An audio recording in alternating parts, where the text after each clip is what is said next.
فالكل يعني ممنون، ونحن يعني نعترف بامتنانه وشكره، والشكر لله أولا، ثم لكل من ساهم في الخير.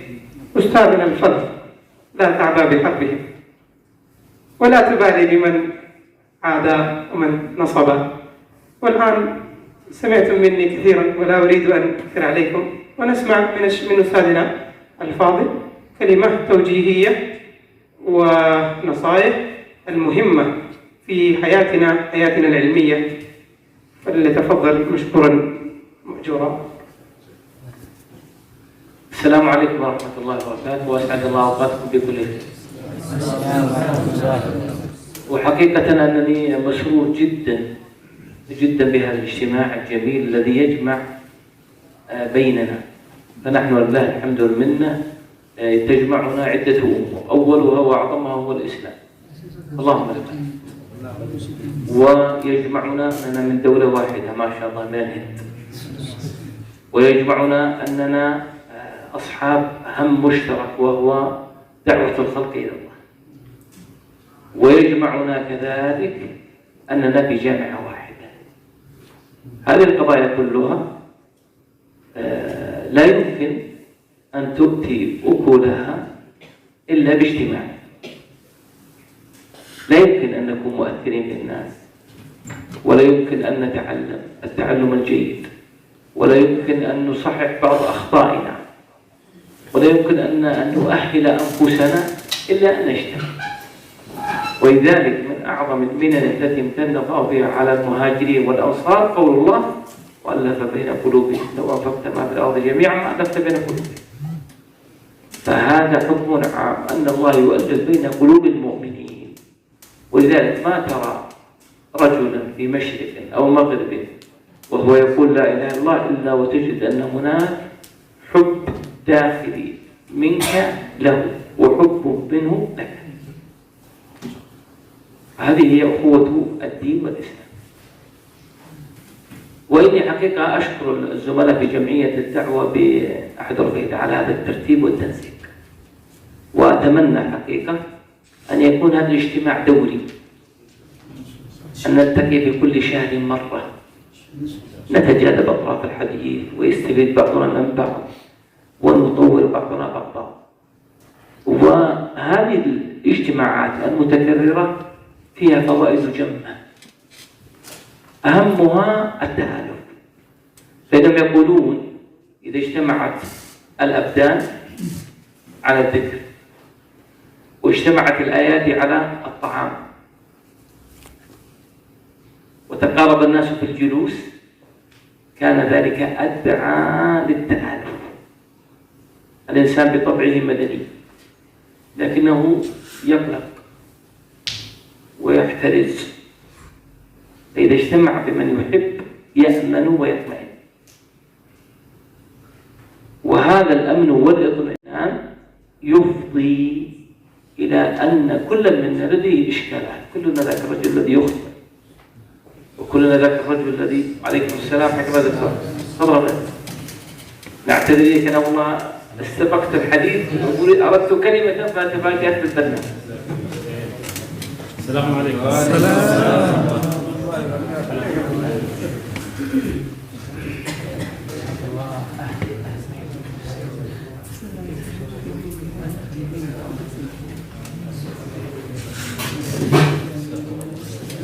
مرحبا بالدكتور علي وجزاك الله خيرا. كنا قد قدمنا أن مثل هذا اللقاء له أثره وثقله، ونرجو الله عز وجل أن يكتب الأجر للزملاء في جمعية الدعوة وللدكتور علي وللدعاء. ونأمل حقيقة أن يكون هذا اللقاء لقاء شهري بحيث نلتقي باستمرار ويستفيد بعضنا من بعض، وأسأل الله ينفع بالجميع إن شاء الله. الله يكتب أجر الدكتور.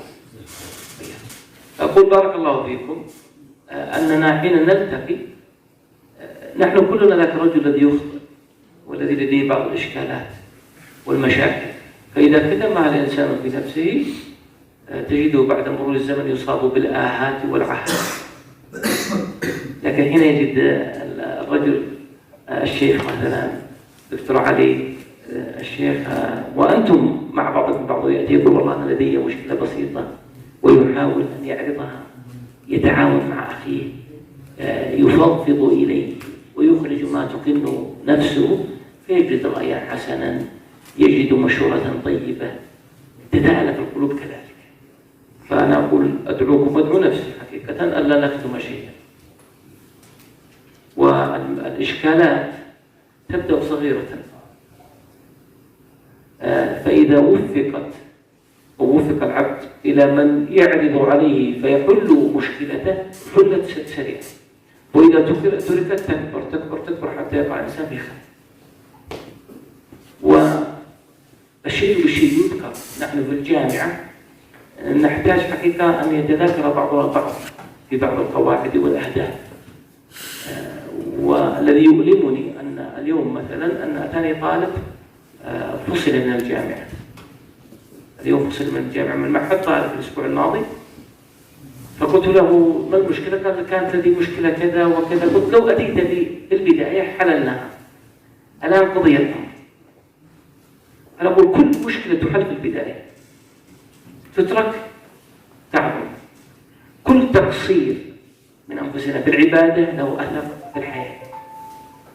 فحين نتواصى فيما بيننا بالحرص على الصلاة، الحرص على قراءة القرآن، الدعاء، الحضور إلى مجالس الذكر، الله عز وجل يجعل لنا إعانة وسداد.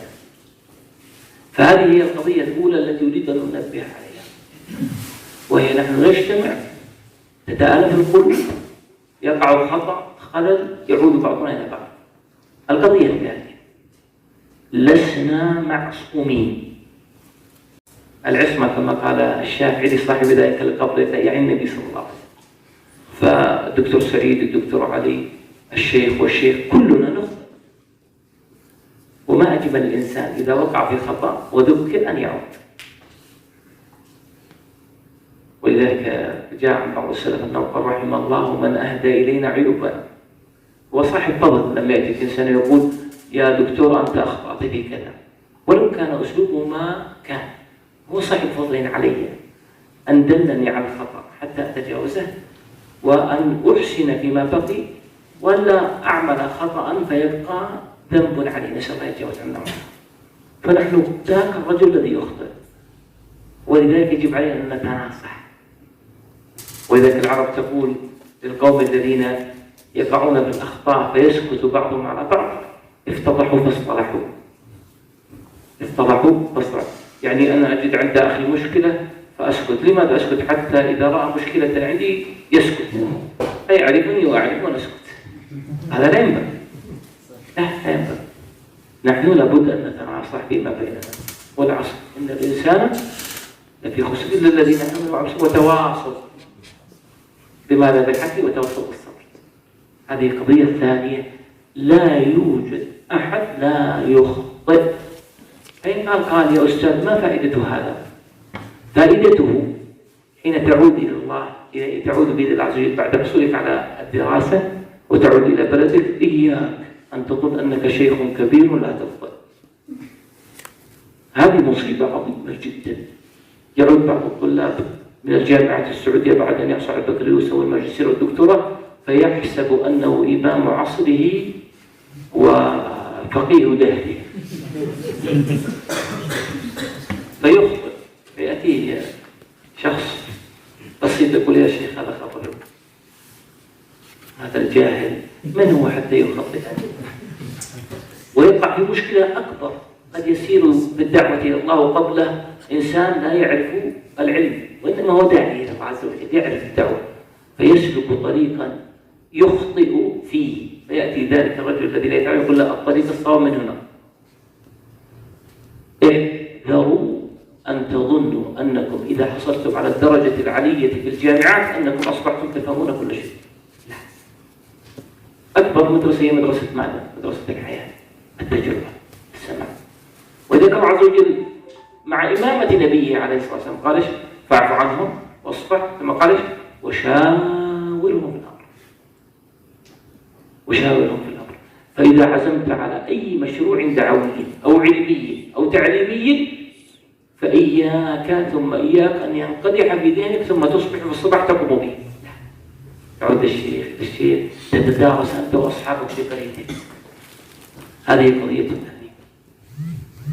القضية الثالثة وهي مهمة: بقاؤكم في الجامعة فترة أو برهة من الزمن، وقت قصير. هذا الوقت القصير إذا لم يستغله الطالب في العلم، الحفظ، المراجعة، الضبط، تعلم المهارات، فإنه كالرجل الذي ينام ثم يستيقظ فيقال له: ما الذي حدث؟ فيقول: يلا الآن نذهب بك للمطار لتغادر المملكة، انتهيت. نعم، الآن كم لكم الآن في البلد في بلادنا؟ ومرحبا بكم في أي وقت. لكم الآن منكم لها 4 سنوات في الجامعة أو 3 سنوات. لا إله إلا 3 سنوات هكذا. نعم، الزمان يمر بسرعة بسرعة بسرعة، فتداركوا.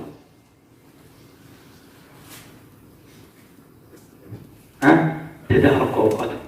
لابد يكون لطالب العلم أن يحفظ متونا، أن يحفظ القرآن ويراجعه، أن يحفظ شيء من السنة، أن يقرأ في السيرة، أن يجتهد في دراسته، أن يحضر هذه اللقاءات الجيدة التي تطوره.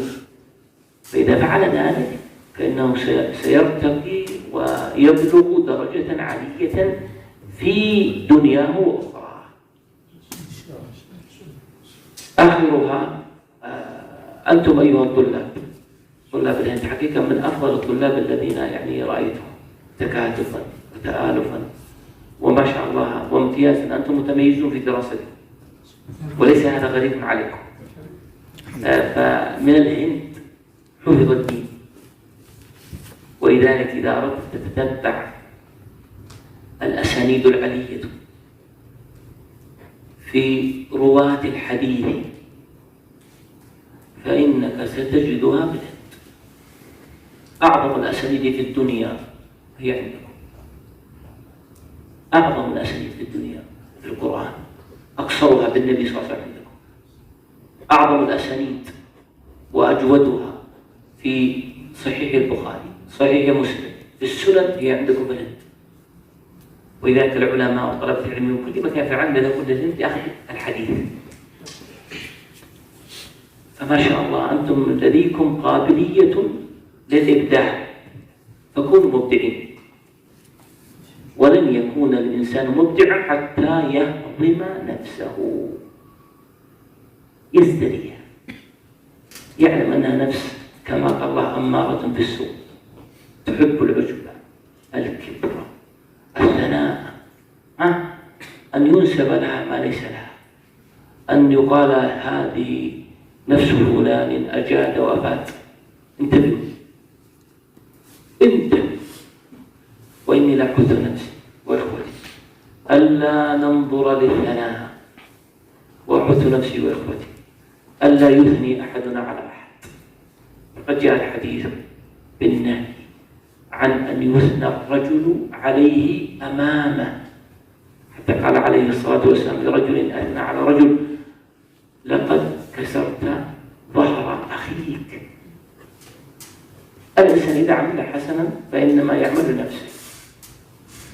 لو قام الدكتور علي بعمل وقام الدكتور سعيد بعمل فليس هذا فضل منهم، لا والله، بل هو